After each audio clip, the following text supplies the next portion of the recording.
하나님께 인정받는 사람, 하나님께 인정받는 사람이라는 제목으로 제가 묵상한 말씀을 함께 나누도록 하겠습니다.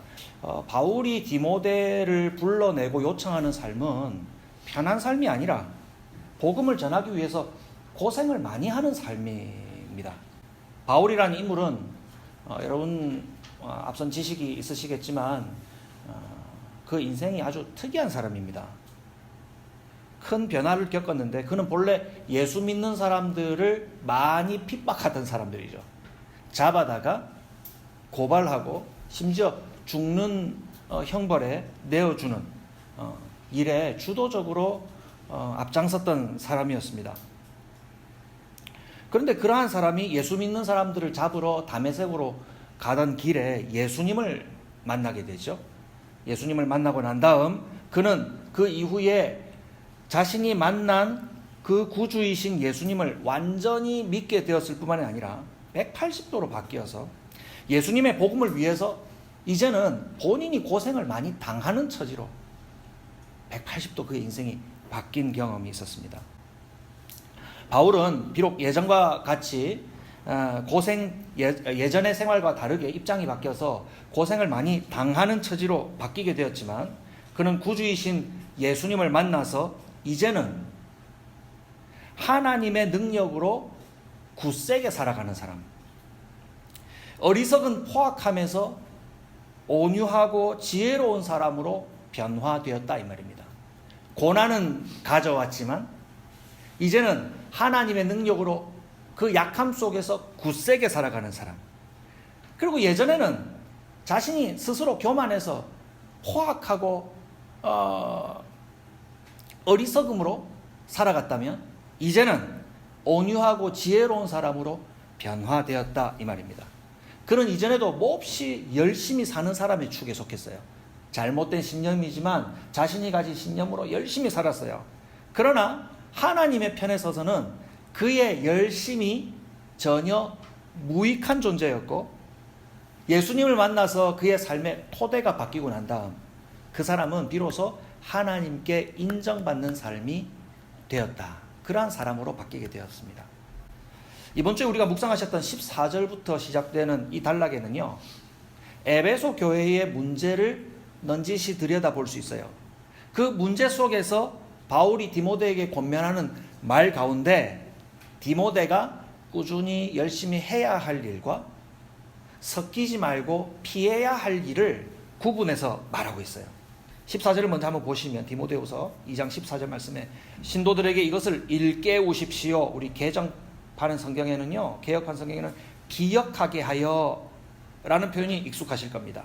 일깨우십시오. 그리고 기억하게 하십시오. 하나님 앞에서 그들에게 엄숙히 명해서 말다툼을 하지 못하게 하십시오. 그것은 아무 유익이 없고 듣는 사람들을 파멸에 이르게 할 뿐입니다. 이 구절에서 여러분 두 가지 큰 행동의 대조를 볼 수 있습니까? 한 가지는 일깨우십시오 하는 표현, 일깨우십시오라는 말과 반대되는 행동, 뭐 하지 말라고요? 말다툼하지 마십시오 이렇게 돼 있어요. 그래서 그 표현 중에서 말다툼에 좀 더 무게를 실어서 이 말다툼의 내용을 가지고 이것 하는 것, 이 말다툼하는 것은 아무 유익을 가져오지 않고 듣는 사람들을 파멸, 개혁판에는 망하게 하는 결과가 오게 한다라고 그렇게 말하고 있어요. 여기서 말하는 말다툼은요, 우리가 평소에 가끔 하는 그런 소소한 수준의 말다툼은 아닙니다. 그것도 해서는 안 되지만 평범한 토론 수준의 내용의 말다툼이 아니라 이 말입니다. 이것은 복음이 담고 있는 아주 중요한 사실을 부인하는 사람들이 예수님을 잘 믿고 있는, 예수님의 죽으심과 부활을 통해서 자기 자신이 죄사함을 받고 예수님처럼 몸과 영혼의 부활을 얻게 될 것이라는 소망을 갖고 살아가는 그 핵심적인 진리를 부인하게 만드는, 그것을 완전히 뒤바꿔 놓으려고 하는 사람들이 걸어오는 싸움이라는 거예요. 그래서 말다툼이라는 말에다가 조금 어조를 싸움이라는 데 무게를 더 두는 것이 본문 해석하는 데 도움이 됩니다. 이것은 의도를 가지고 걸어오는 싸움이라 이 말입니다. 그래서 이 말싸움의 성격을 우리가 이해를 하려면 여러분 읽으셨던 18절을 먼저 보시면 그들은 말싸움 걸어오는 자들입니다. 그들은 진리에서 멀리 떠나버렸고 부활은 이미 지나갔다고 말하면서 사람들의 믿음을 뒤엎습니다. 무슨 말씀인지 알겠죠? 이들이 걸어오는 말싸움은 믿는 자들을 믿음에서 떠나게 하고 교회를 파괴하려고 하는 의도가 있는 악한 싸움이다. 악한 것이다 라고 볼 수 있습니다. 그래서 이 교훈 가운데 성도들이 말다툼을 하지 말아야 할 이유는 이 같은 행동, 뭐예요? 싸우는 거죠. 말싸움하는 거죠. 이 같은 싸움이 신자를 경건하지 않게 만들기 때문입니다. 그래서 바울은 이어지는 15절에 이렇게 얘기하죠. 그대는 진리의 말씀을 올바르게 가르치는 부끄러울 것이 없는 일꾼으로 하나님께 인정을 받는 사람이 되기를 힘쓰십시오. 이렇게 기록되어 있습니다. 가장 우선적으로 부끄러울 것이 없는 일꾼으로 하나님께 인정받는 사람이 먼저 되는 것. 그것을 통해서 복음이 먼저 전해진다는 겁니다. 싸워가지고 뺏어오는 것이 아니라 싸워서 이겨내서 승리를 거머쥐는 그런 방식이 아니라 내가 먼저 되는 것. 뭐가 되는 것? 하나님께 인정받는 사람이라는 것을 알게 되는 것. 부터 시작한다는 겁니다. 이 싸움은 자기의 말을 주장하는 사람들이 진리의 말씀을 믿는 자들을 유혹해서 믿음을 버리게 하는 세상의 방법이기 때문에 우리는 그런 방법을 가져오지 않는다라는 겁니다. 한마디로 말하면 좋지 않은 행위다 이 말이죠. 좋지 않은 행위. 그래서 16절은 이렇게 얘기합니다. 속된 잡담을 버리십시오. 우리 개정판에는 망령되고 헛된 말을 버리십시오. 그것이 사람을 더욱더 어떻게 한다고요? 경건하지 아니함에 빠지게 합니다. 자, 그 영향력을 17절에 이어서 표현합니다. 그들의 말은 암처럼 퍼져나갈 것입니다. 그들 가운데는 후메네오와 빌레도가 있습니다. 여기서 대조를 발견하게 되죠. 앞서는 진리의 말씀이 있었다면 17절에는 그들의 말이 있죠. 예. 하나님께 인정받는 사람들의 믿음의 근거는 하나님으로부터 받은 진리의 말씀, 기록된 하나님의 말씀, 그들이 사실로 받아서 이미 믿고 있는 진리의 말씀이었다면 그들을 공격하는 사람들의 말은 성격이 뭐예요? 17절에 그들의 말이에요. 그들의 말. 그들이 만들어낸 말, 변조해서 진리를 무너뜨리게 하려고 하는 조작된 말이라 이 말입니다. 그래서 그들의 말은 복음, 곧 예수님이 죽으심으로 죄값을 치르시고 부활하셔서 몸의 부활과 영원한 생명을 주신 것을 결국 부인하게 이르는 그러한 말이라 하는 거예요. 그래서 18절에 보면 그들이 말하는 그 말의 성격, 이들이 부활은 이미 지나갔다 하는 말을 퍼뜨렸어요. 자, 이 부분에서 부활이 이미 지나갔다는 이 사람들의 그 말장난과 같은 말이 어떤 것인가 한번 생각해 보십시오. 우리 주변에서 그런 이상한 교리를 얘기하는 사람들을 들어본 적이 있을 겁니다. 부활이라고 하는 것이, 성도의 부활이라고 하는 것을 우리는 어떻게 믿고 있어요? 예수님께서 십자가에서 죽으시고 육체가 완전히 죽으신 다음에 우리의 죄를 다 사하시고 다시금 능력으로 육체의 부활을 얻으시고 하나님 보좌에 승천하셔서 올라가신 그 사실을 우리는 믿고 있죠. 그래서 그 사실을 믿기 때문에 우리도 예수님이 돌아가셨을 때 우리의 죄도 함께 죽었고 예수님이 육체로 실제로 죽었던 그 몸이 부활한 것처럼 우리도 육체의 부활을 믿어요. 몸과 영혼의 부활을 믿고 우리는 그와 같이 부활될 할 것을 우리는 기다리고 소망하고 살죠. 그죠? 장례식에 가서도 우리가 모든 것을 잃어버린 것처럼 좌절 가운데 울지 않는 것은 죽은 자가 다시 육체의 부활을 하여서 우리가 함께 만날 것을 기대하기 때문에 소망 없는 사람처럼 슬퍼하지 않잖아요. 우리는 믿는 바가 그거예요. 그런데 부활은 이미 지나갔다라고 하는 사람들의 말은 이런 거예요. 성도의 부활이 몸으로 부활하는 거 아니다. 성도의 부활은 다양한 방식으로 이루어질 수 있는데 그것은 영적인 지식을 특별히 깨달을 때, 제 말에 한번 여러분 속아 보십시오. 예, 제가 여러분들을 꼬드겨 볼게요. 여러분 어떤 성경을 읽다가 특별한 지식을 탁 깨달았을 때 여러분 뭔가 여러분들이 새 사람이 된 걸 느끼지 않습니까? 예전 것은 지나가고 여러분 새 사람이 됐다는 것을 느낄 거예요. 여러분 바로 그게 부활이에요. 지금 거짓말하고 있으니까 넘어가면 안 됩니다. 옛날에 내가 믿었던 것과 전혀 다른 새로운 어떤 지식을 얻고 내 마음에 예전과 다른 새로운 삶이 찾아왔는데 바로 그게 부활이에요. 그게 부활이에요. 사람이 죽다가 살아나는 게 이게 가능한 일입니까? 영혼이 부활하는 거예요. 이런 식으로 주장하는 교묘한 가르침들이 있었다 이 말입니다. 요것과 결이 비슷하게 요즘 흥행하는 이단들도 새로운 것이 없어요.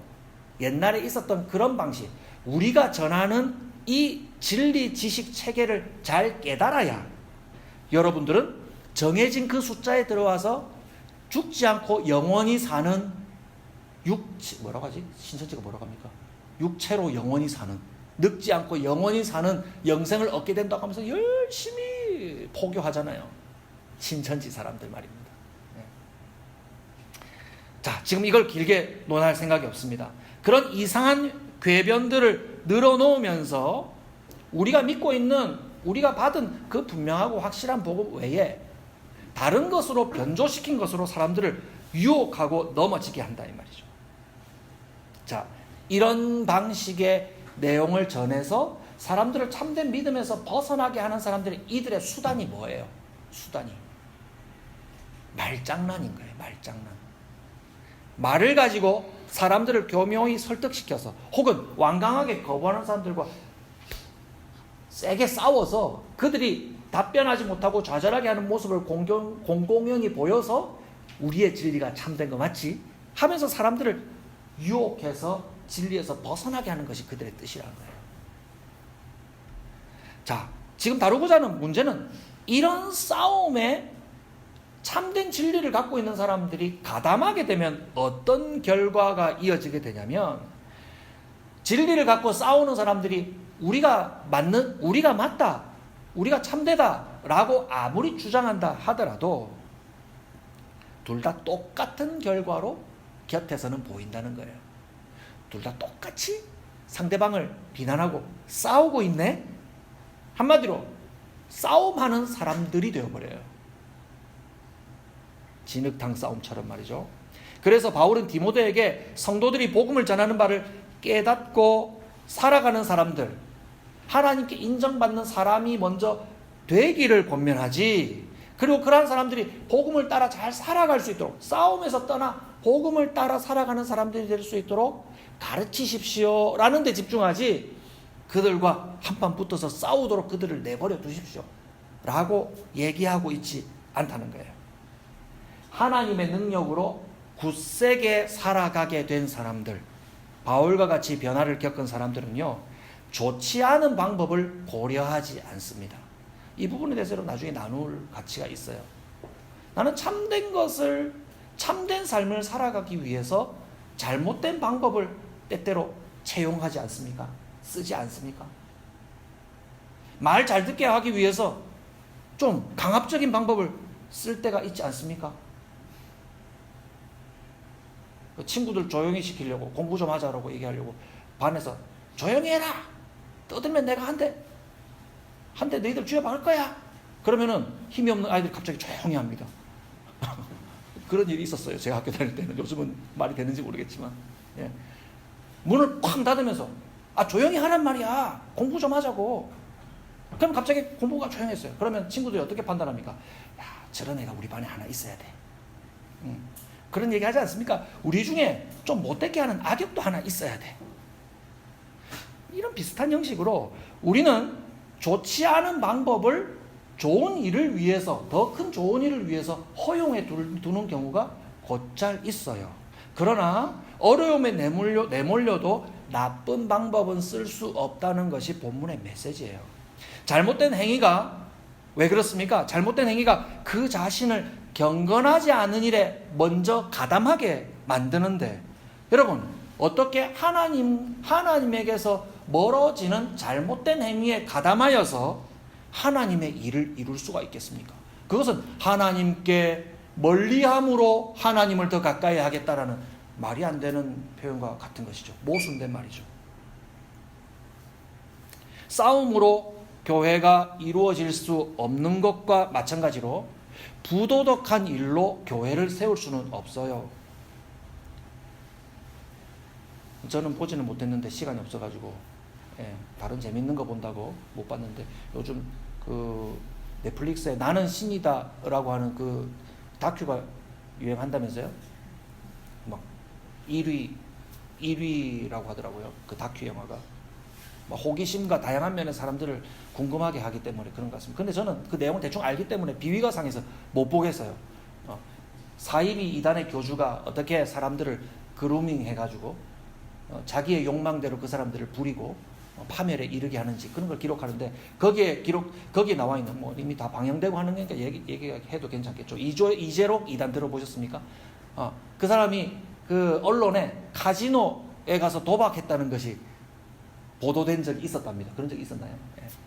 그래서 그 사람이 자기의 카지노 도박을 어떻게 성도들에게 해명하냐면 얼굴 뻔뻔하게 들고 강대에 서가지고 여러분 제가 카지노에 왜 갔겠습니까? 이 다 카지노로 돈을 벌어서 교회를 세우려고 제가 카지노 가서 도박하지 않았습니까? 그러면 성도들이 어떻게 반응합니까? 썰렁해져야 되는데 아멘 하고 박수를 칩니다. 워딩은 조금 다를 수 있어요. 제가 그거 직접 보지 않았기 때문에. 누가 보고 저한테 전해줬어요. 누가 보고. 여러분 그렇게 교회 세워집니까? 교회는 돈으로 세워지는 것입니까?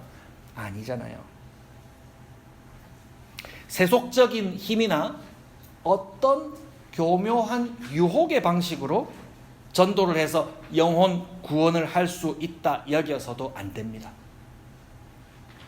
도덕적으로 올바르지 않은 일로 좋은 결과를 기대하는 것은 그거야말로 경건하지 않는 것이기 때문에 우리는 그 방법을 쓰지 않는 거예요. 그래서 우리 성도들은 자기 자신이 곤란해질 처지를 예상하면서도 여러분 그것을 부끄럽게 여기면서도 수단과 방법을 가리지 않고 자기 방법으로 세상의 방법으로 하려고 해서는 안 됩니다. 그것이야말로 자기 자신을 부끄러운 일에 내어주는 것이 됩니다. 성도는 자기 자신이 경건하지 않는 것을 부끄럽게 여겨야 됩니다. 여러분 살면서 주로 어떤 걸 많이 부끄럽게 여깁니까? 남들하고 단정하게 옷 입지 못하는 것, 남들처럼 좋은 차를 타지 못하는 것, 남들만큼 뭘 하지 못하는 그런 걸 부끄럽게 여깁니까?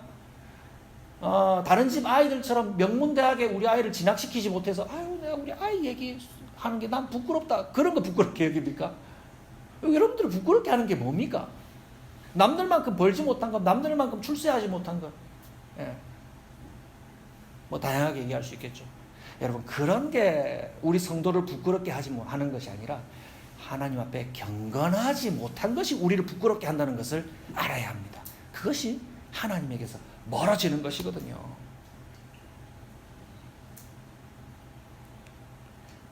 하나님 앞에서 거룩하지 않은 것을 부끄럽게 여긴다면 여러분들의 삶에서 어떤 점들이 부끄러운 모습으로 드러나게 됩니까? 거룩한 것은 하나님의 것이에요? 여러분 거룩이라는 말이 좀 어렵죠?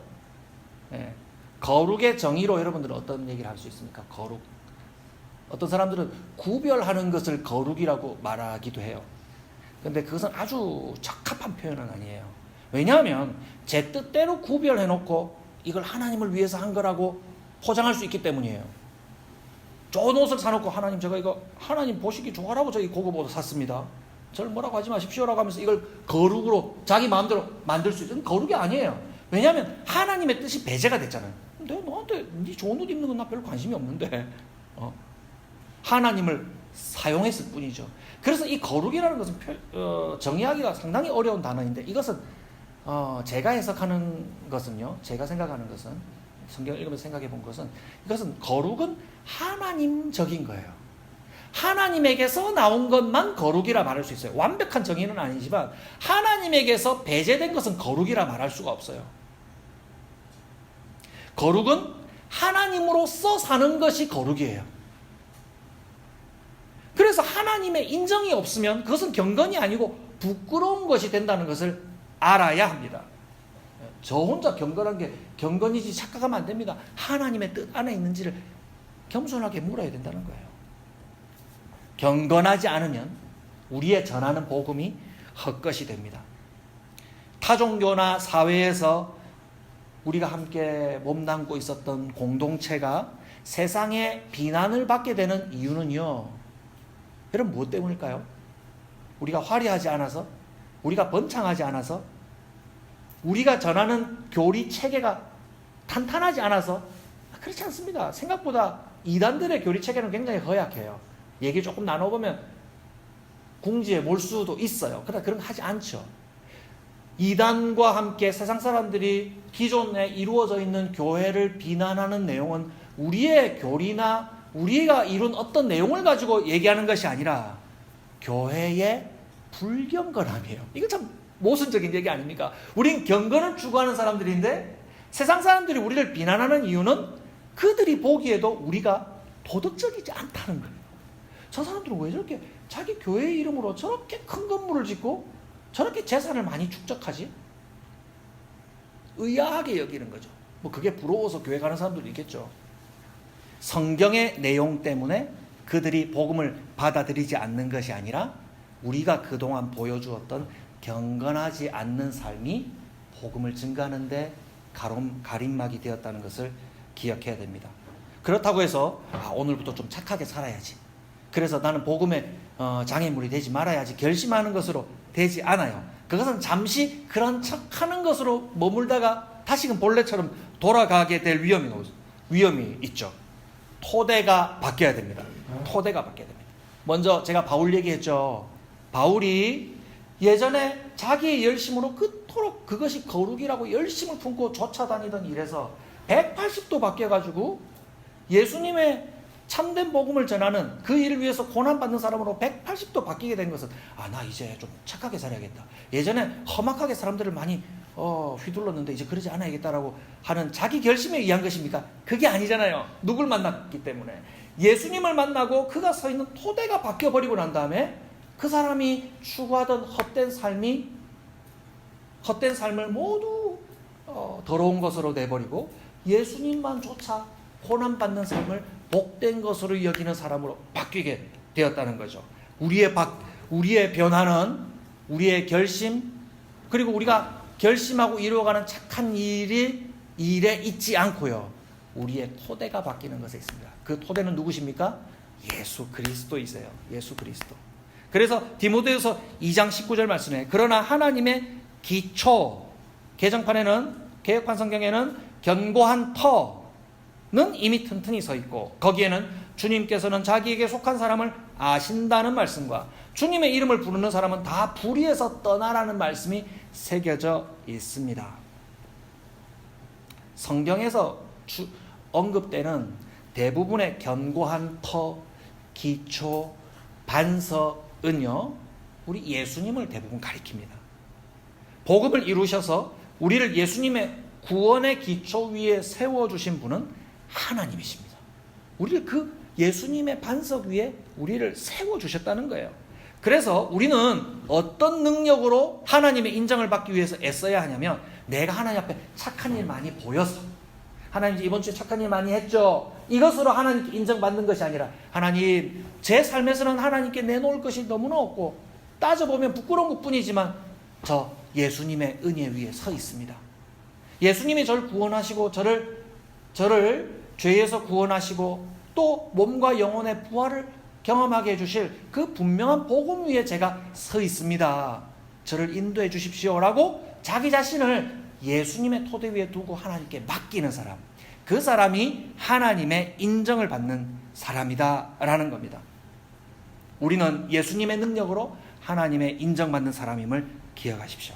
그러한 사람들은 경건하지 않는 것, 하나님 앞에서 행할 수 없는 모든 헛된 싸움을 그치고 세상의 고난 앞에서 굳세고 지혜롭게 살아가기를 결단하게 됩니다. 이와 같은 결심으로 하나님 앞에서 참된 경건을 이루며 하나님의 인정받는 성도가 됨을 날마다 확인하시는 저와 여러분들이 되시기를 주님의 이름으로 축복합니다.